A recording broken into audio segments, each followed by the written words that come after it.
안녕하십니까? 의학이론 시점 문제풀이 시작할 텐데요.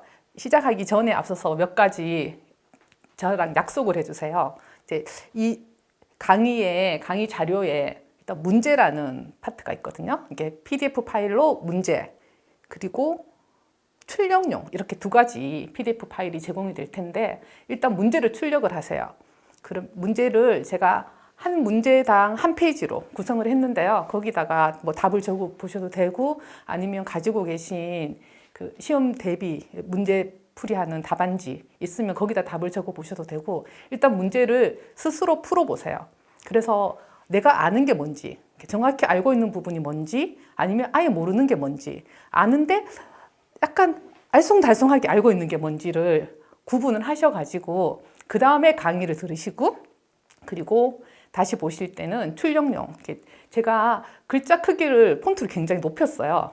보시기 편하게 높였는데 이걸 다 출력하면 양이 어마하게 많아지기 때문에 일단 한쪽에 4장씩 들어가게 이렇게 출력용으로 만들었거든요. 그 PDF 파일을 출력을 하셔서 뭐 참고를 하시면 되겠고요.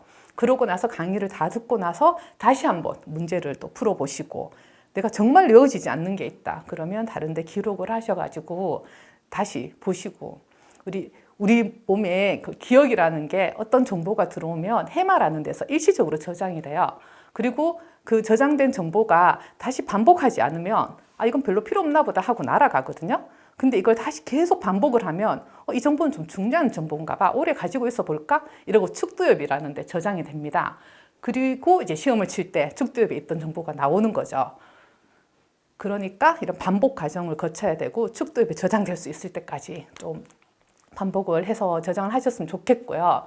그리고 답안을 작성하실 때 이런 그 질문을 올리신 분이 있는데, 단답형 문제잖아요. 그 단답형으로 작년 문제 같으면 경비골, 경골, 비골 이렇게만 적으면 되는지, 아니면 거기에 어떤 사족을 붙여서 적는 게 점수를 올릴 수 있는지 묻는 분이 있었는데, 재작년 시험 치신 분들한테도 한번 확인을 해봤고요. 제 생각에도 단답형으로 묻는 건 정확한 답만 적으시면 돼요. 작년 문제를 예를 들어서 경골, 비골이면 경골, 비골, 뭐 거기다 플러스해서 족관절, 상가, 골절에서 경골의 내과와 경골 후과 그 정도까지만 적어주시면 되지, 경골은 하태에 있는 뼈로 더 굵은 뼈이고 어쩌고 이런 거는 적으셔도 점수가 올라가지 않거든요. 그래서 그냥 단답형, 근데 정확히 적어주셔야 되고요. 영어로 적으시면 오타가 있으면 안 됩니다. TIBIA, TIBIA인데 TIBAA 이렇게 적으시면 그건 이제 틀리게 되는 거죠. 그래서 꼭 정확한 명칭을 적어주셔야 된다는 거. 그러면 정확하게 알고 있어야 정확한 명칭을 적을 수 있겠죠. 그리고 제가 기존에는 의학 이론도 소수령 문제가 나온 적이 많았었기 때문에 그때는 한 문제에 한 페이지를 쓰라고 했는데 지금은 단답형이고 답이 굉장히 짧아요. 그래서 한 페이지, 답안지 한 페이지에 2문제 정도의 답안을 적어주시면은 적당할 것 같아요. 그리고 혹시나 그리고 시험을 치실 때 시험지와 함께 흰 종이, 연습 종이를 주거든요. 연습 종이는 나중에 답안지와 함께 제출을 해야 됩니다. 근데 그 연습 종이 A4지를 주는데 거기다가 일단 먼저 적으세요. 문제는 꼭 2번 읽으시고요.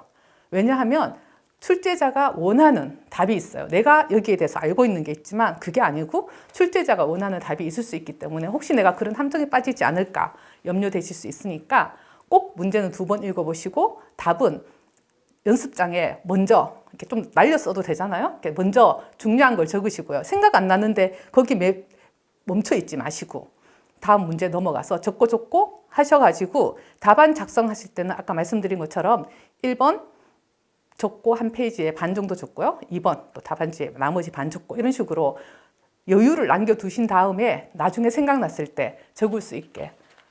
물론 뭐 1번, 10번, 3번 이렇게 적어도 채점하는 사람이 번호 보고 채점을 하긴 하는데 그렇게 하는 것보다는 순서대로 하는 게 좀 더 깔끔하겠죠. 그리고 나는 이거 조금 아는데 사스쪽을 좀 더 붙이고 싶고 이러면서 틀린 거 적으시면 채점하는 사람이 굉장히 난감해집니다. 저도 이제 모의고사 첨삭을 할 때 뭐 예를 들어서 굴곡인데 설명을 잘못 적었어요. 답은 굴곡이 맞는데 설명을 잘못 적으면 이게 원래 하나가 2점짜리 배점인데 2점을 다 주기가 애매한 거죠. 굴곡은 맞지만. 그럼 오히려 감점의 요소가 될 수가 있거든요. 그러니까 정확히 모르는 것을 아는 척하고 적지는 말자. 예, 이 정도로 요약을 하고 문제풀이 들어가겠습니다. 첫 번째 문제, 해부학적 자세입니다. 해부학적 자세가 시험 문제에 나온 적은 없어요. 그리고 제가 기출문제 부분은 다 뺐어요. 기출문제 강의는 다 들으셨으니까. 해부학적인 자세와 해부학적 면에 대해서 설명한 것인데 1, 2, 3, 4, 5 이렇게 갈로 들어가는 문제들이 요즘 많아지고 있기 때문에 이렇게 문제를 한번 만들어 봤고요. 해부학적인 자세를 적으시오라는 말에 다 적을 수 있어야 됩니다. 하지만 해부학적인 자세는 그렇게 헷갈리는 건 아니에요. 양발은 일직선이 되게 모읍니다. 그리고 똑바로 서요. 눈은 수평선을 바라보고 또는 정면을 바라보고 이렇게 말해도 되겠죠. 수평선을 바라보고 양팔의 손바닥을 앞으로, 이게 중요합니다. 손바닥을 앞으로 향한 상태로 자연스럽게 늘어뜨린 자세를 말하며 모든 위치와 방향의 기준이 된다. 해부학적인 자세를 기준으로 인체를 좌우로 나누는 단면. 자, 사람 몸이 이렇게 있으면 좌우로 이렇게 나누는 당면을 시상면이라고 하고 앞뒤로, 앞에서 뒤로 이렇게 나누는 거죠. 이건 전두면 또는 관상면이라고 부릅니다. 인체를 상하로 나누는 단면을 횡단면 또는 수평면 이렇게 불러요. 무엇을 적어도 되고 영어를 적어도 된다. 단 스펠링이 틀리면 안 된다. 그리고 이 중에서 특히 인체를 좌우로 균등하게 나누는 정중앙에 나누는 면을 정중시상면 또는 정중면 이렇게 부르기도 하는데, 정중면은 시상면하고 같이 섞어서 쓰는 경우도 많고 해서 이렇게 시상면, 전두면, 횡단면, 정중시상면 이렇게 4개의 단면을 좀 기억을 해주시면 좋겠고요. 이렇게 시험 문제를 한번 준비해 봤습니다. 그림을 한번 보시면은 해부학적인 자세는 눈은 수평선을 바라보고 다리는 앞으로 이렇게 딱 바로 모은 자세에서 손바닥은 앞으로 향하고 있고요. 몸을 좌우로 나누는 게 시상면, 정확하게 좌우로 나누는 것은 정중시상면, 가로로 아래 위로 나누는 것은 횡단면, 그리고 앞뒤로 나누는 것은 전두면 또는 관상면이라고 부릅니다. 이때 머리 쪽을 위쪽, 그리고 발바닥에 가까운 쪽을 아래쪽이라고 하고요. 몸의 정중앙에서 가까운 쪽이 내측, 더 먼 쪽을 외측이라고 부릅니다. 몸의 앞쪽은 전, 뒤쪽은 후, 이렇게 위치도 나눌 수가 있습니다. 두 번째, 해부학적인 위치. 다음 해부학적 위치에 대해 간단히 설명하시오. 자, 이건 설명이고요. 제가 문제를 각 0.5점 이렇게 했는데 실제로 문제가 나오면 이렇게 0.5점으로 나오진 않잖아요. 이럴 수밖에 없는 게 이제 문제풀이 과정에서 더 많은 문제를 같이 풀어보기 위해서 이렇게 한 거니까 이해를 하시고, 이 시간을 통해서 여기서 많은 점수 받는 거 별로 의미 없잖아요. 제가 출제위원도 아니고. 일단 내가 모르던 것 정확히 알겠다.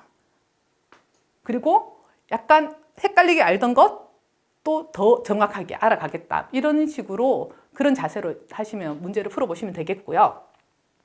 자, 발 쪽입니다. 몸의 아래쪽.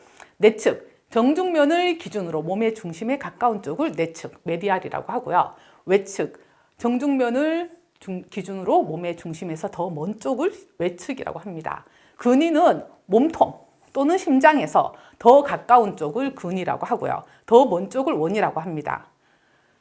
장측은 손의 바닥 쪽, 저측은 발의 바닥 쪽. 손바닥과 발바닥을 헷갈릴 수 있으니까 이렇게 장측, 저측이라는 용어로 구분을 하고요. 손과 발의 등 쪽은 다 배측이라고 합니다. 심층과 천층이 있는데 심층은 체표면에서 더 깊은 곳, 천층은 체표면에서 더 얕은 곳, 피부에서 더 깊은 곳과 얕은 곳을 또 이렇게 표현을 하고 있고요.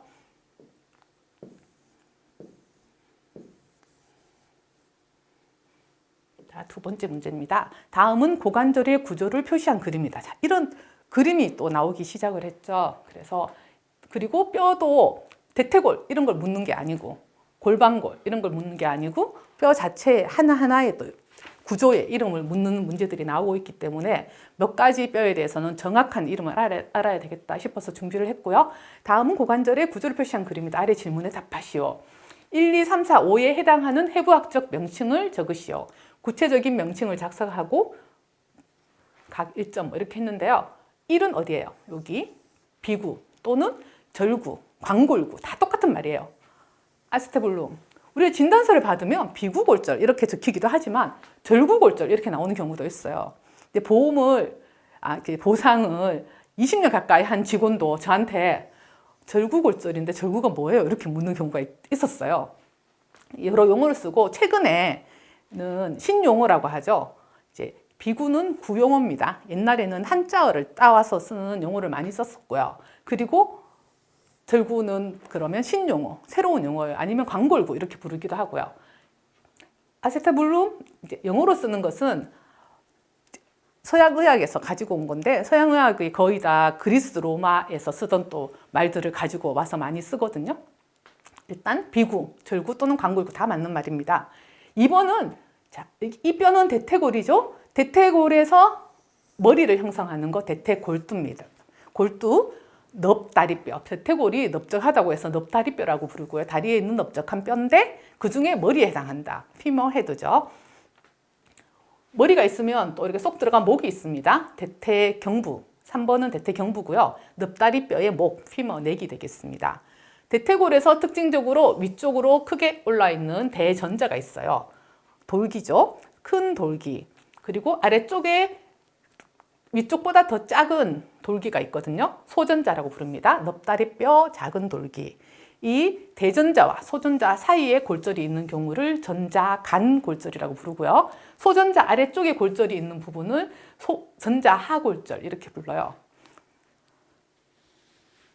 자동차 보험에서 상해 급수를 정할 때 대전자, 소전자, 전자하부의 분쇄골절인 경우 급수가 달라지거든요. 그래서 또 대전자, 소전자도 좀 중요하고 위치가 어딘지 중요합니다. 이번 문제는 3, 4, 5 이쪽 중에서 골절이 있을 때 2, 즉 대퇴골두죠. 대퇴골두의 무혈성 괴사가 자주 발생하는 부위의 번호와 명칭은? 이라는 문제였는데요. 이 중에서 가장 흔히 발생하는 것은 대퇴경부입니다. 물론 다른 뼈 이렇게 전자간 골절에서도 잘 생기긴 하지만 3, 4, 5 중에서 2번 대퇴골두 골절 시 대퇴경부 골절 시 대퇴골두의 무혈성 괴사가 흔히 발생합니다. 2의 무혈성 괴사, 대퇴골두의 무혈성 괴사 발생 시 가장 합당한 수술 방법. 물론 또 보존적 치료를 할 수도 있겠지만 그게 효과가 없어서 수술을 하게 됐을 때 가장 합당한 치료는 인공관절 치환술 또는 인공고관절 치환술 이렇게 답을 적어주시면 되겠습니다.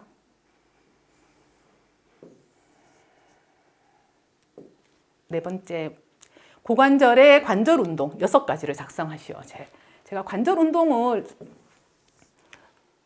시험 문제로 준비한 게 최근에 시험 문제의 경향이 실무에 굉장히 이제 밀접해지고 있어요. 근데 우리가 실무에서 가장 많이 보는 것 중에 하나가 관절 강직이고요. 그 다음은 추간판, 또 척추골절.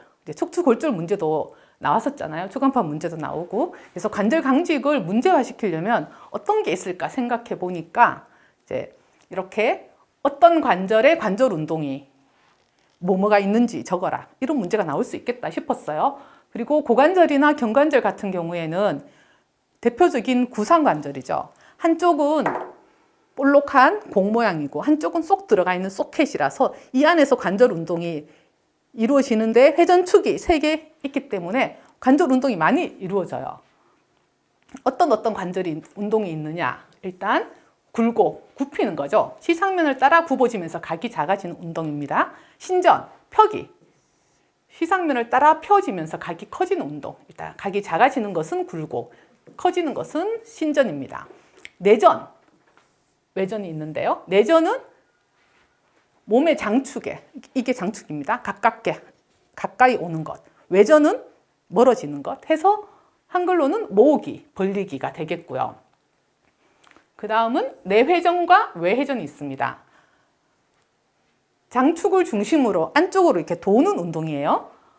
안쪽 돌리기가 내회전이 되겠고요. 바깥쪽 돌리기가 외회전이 되겠습니다. 이렇게 굴곡신전, 내전, 외전, 내회전, 외회전.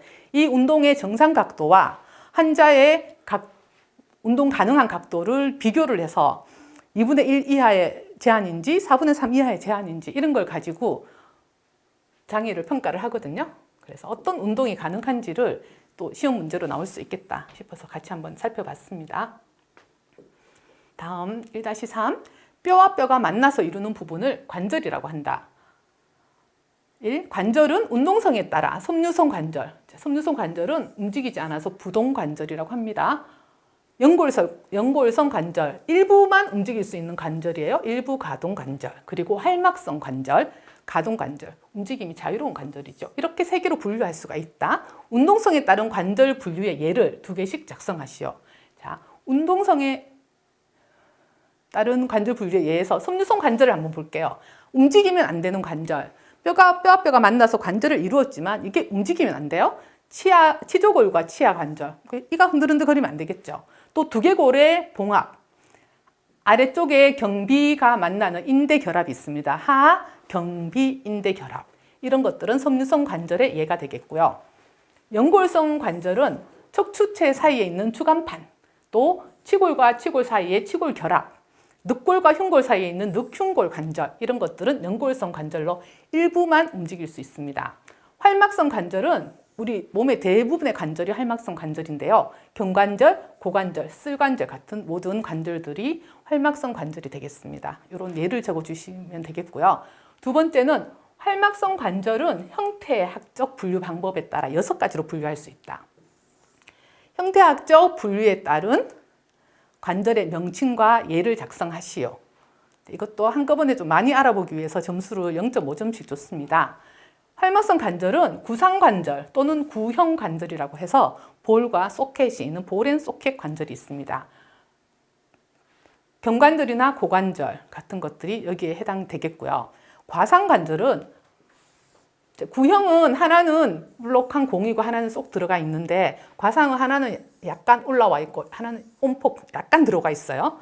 요골과 수근골간 관절이라든지 중수수지 관절, 중수골과 수지 사이에 있는 요 관절입니다.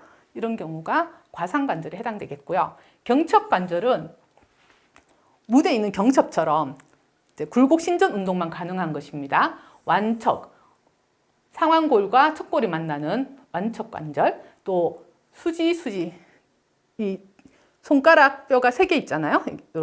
지절간, 엄지손가락은 2개죠. 이 지절간 관절, 슬관절은 큰 의미에서 경첩관절입니다. 환축관절, 하나의 고리가 있고 그 옆에 이렇게 회전 운동이 가능하게 하는 관절이죠. 1번, 2번 경추관 관절, 상요척관절. 상요척관절 같은 경우에는 요골이 이렇게 있고 척골이 이렇게 있는데 이 부분에서 이렇게 요골이 약간 회전 운동 같은 걸 하기 때문에 환축관절의 하나로 보고 있습니다. 대표적인 건 경추 1, 2번 사이의 관절이 되겠고요. 다섯 번째는 안장관절입니다. 말안장이 앉아 있는 것처럼 이렇게 오목한 게 2개가 만나는 거죠. 대능형골과 1번 중수골 간 관절이 안장관절의 대표적인 관절이 되겠습니다. 이렇게 말안장에 사람이 앉는다고 치면 이렇게 들어가죠. 오목하면 2개가 만나는 것을 안장관절이라고 합니다. 평면관절은 둘 다 평평한 거예요. 흉쇄 관절이라든지 족근골에 있는 주상골과 설상골 사이의 관절, 이렇게 평평한 관절이 되겠습니다.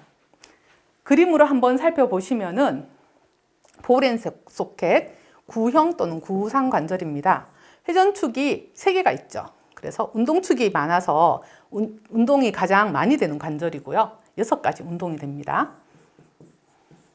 굴곡, 신전, 내전, 외전, 내회전, 외회전, 이렇게 6가지 운동이 가능한 것이 구상관절이고요.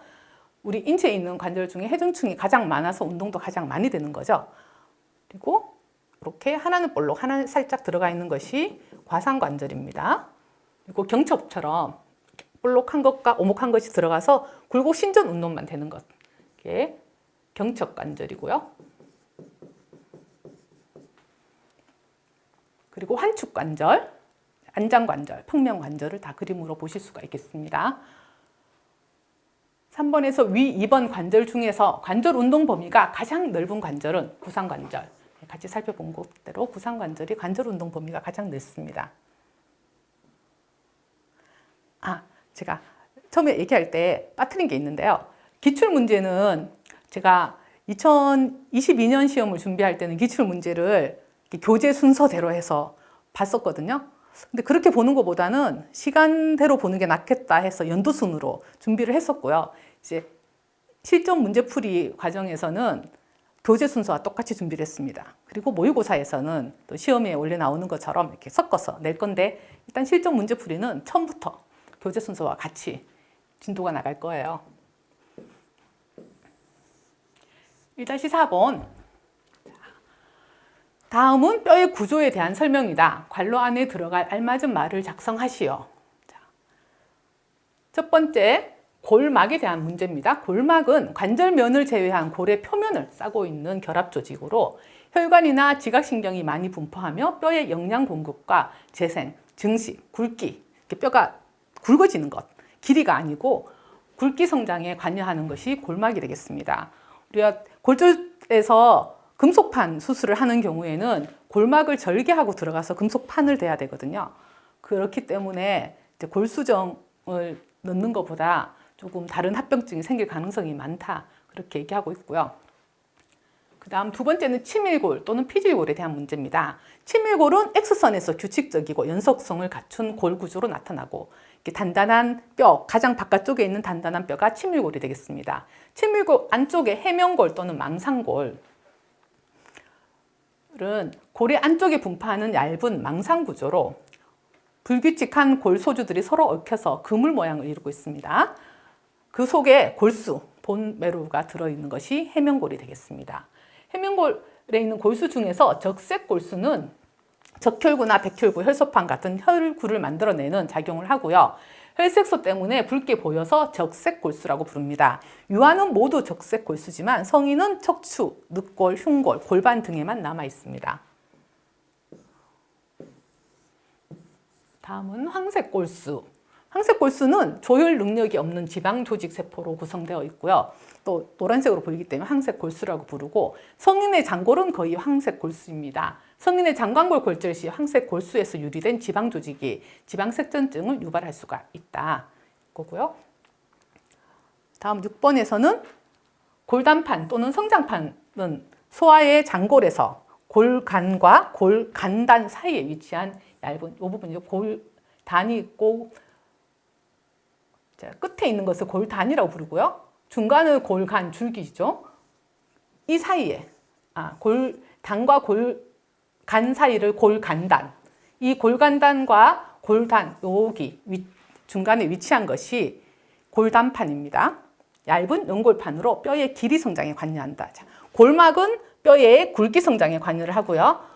성장판은 길이 성장에 관여를 합니다. 그리고 뼈를 이렇게 반 딱 잘라서 본다고 했을 때 바깥쪽에 있는 굉장히 단단한 뼈의 조직이 치밀골이고요. 치밀골은 방사선에서 이제 X선을 봤을 때 하얗게 균일한 조직으로 보이는 거죠. 그리고 이 치밀골의 안쪽에 약간 그물 모양으로 되어 있는 것이 해면골이 되겠고요. 해면골 안에 골수를 가지고 있습니다.